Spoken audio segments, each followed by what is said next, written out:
السلام علیکم میرے پیارے ناظرین، آج میں آپ کو توبہ کے بارے میں بیان بتانے جا رہی ہوں۔ اللہ میری توبہ۔ ایک رات کی بات ہے، حضرت رابعہ بصری نماز پڑھتے پڑھتے تھک گئی تو آرام کرنے کے لیے لیٹ گئی۔ آپ کو نیند آ گئی۔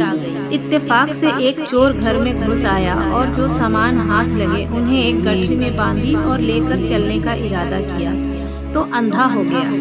مجبور ہو کر گٹھری رکھ دی۔ گٹھری رکھتے ہی اس کی آنکھوں میں روشنی آ گئی۔ اس نے دوبارہ گٹھری لے کر چلنے کا ارادہ کیا تو پھر اندھا ہو گیا۔ مجبوراً اس نے پھر گٹھری رکھ دی۔ اسے ایک آواز سنائی دی، ارے نادان، اگر ایک دوست سو رہا ہے تو دوسرا دوست جاگ رہا ہے۔ رابعہ نے اپنے آپ کو میرے حوالے کر دیا ہے، ان کے پاس تو شیطان بھی نہیں جا سکتا، تو ایک چور کی کیا ہمت کہ ان کا مال لے جا سکے۔ یہ آواز سنتے ہی چور نے اپنے کیے پر اللہ سے توبہ کی اور وہاں سے چلتا بنا اور پھر نیک بن گیا۔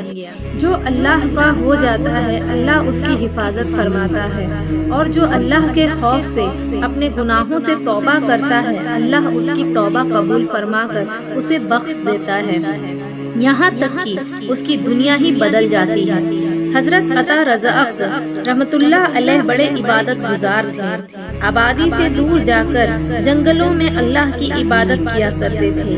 ایک رات جب وہ عبادت کے لیے گھر سے جنگل کے لیے نکلے تو بیچ راستے میں ایک چور سے کہا سنی ہو گئی۔ آپ نے اس کی شرارتوں سے بچنے کے لیے اللہ سے دعا مانگی۔ چور کے دونوں ہاتھ پیر سوکھ گئے، وہ پریشان ہو گیا، رو رو کر کہنے لگا، حضرت مجھے معاف فرما دیں، آئندہ ایسا نہیں کروں گا۔ آپ نے معاف فرما دیا۔ وہ خوش ہو گیا اور پوچھا، حضرت آپ کا نام کیا ہے؟ آپ نے فرمایا، مجھے لوگ عطا کہتے ہیں۔ آپ کا نام پوچھ کر وہ گھر آ گیا۔ صبح ہوئی تو وہ لوگوں سے پوچھنے لگا، کیا آپ مجھے اس نیک آدمی کا نام پتہ بتا سکتے ہیں جو رات کو جنگل میں جا کر عبادت کرتے ہیں؟ جانکاروں نے بتایا، ہاں وہ حضرت عطا سلمی ہے۔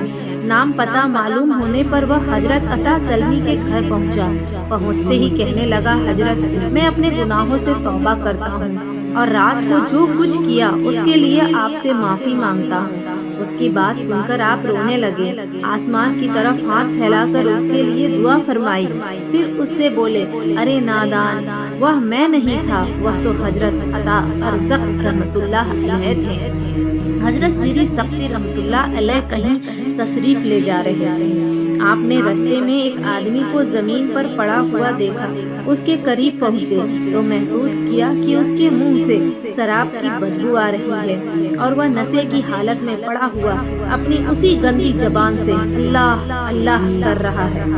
آپ نے اس کا منہ دھویا اور اس کے پاس بیٹھ کر فرمانے لگے، اس بے خبر کو کیا پتا کہ وہ اپنے ناپاک منہ سے کس کا پاک نام لے رہا ہے۔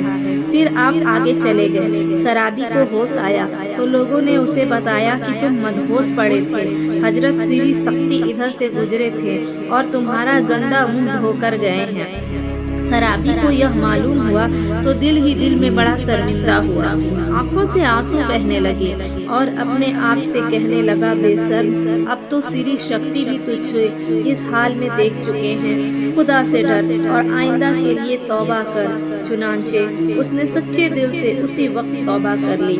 رات میں حضرت سری شکتی رحمت اللہ علیہ کو خواب میں ایک آواز سنائی دی، تم نے ہماری خاطر ایک شرابی کا منہ دھویا، ہم نے تمہاری خاطر اس کا دل دھو دیا، سبحان اللہ۔ چنانچہ جب آپ تہجد کے وقت مسجد پہنچے تو اسی شرابی کو تہجد کی نماز پڑھتے پایا۔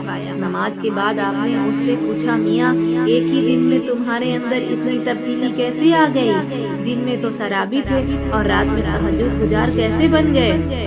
اس نے کہا، حضرت یہ بات آپ مجھ سے کیوں پوچھ رہے ہیں جبکہ اللہ نے تو آپ کو پہلے ہی بتا دیا ہے، سبحان اللہ۔ السلام علیکم ورحمۃ اللہ وبرکاتہ۔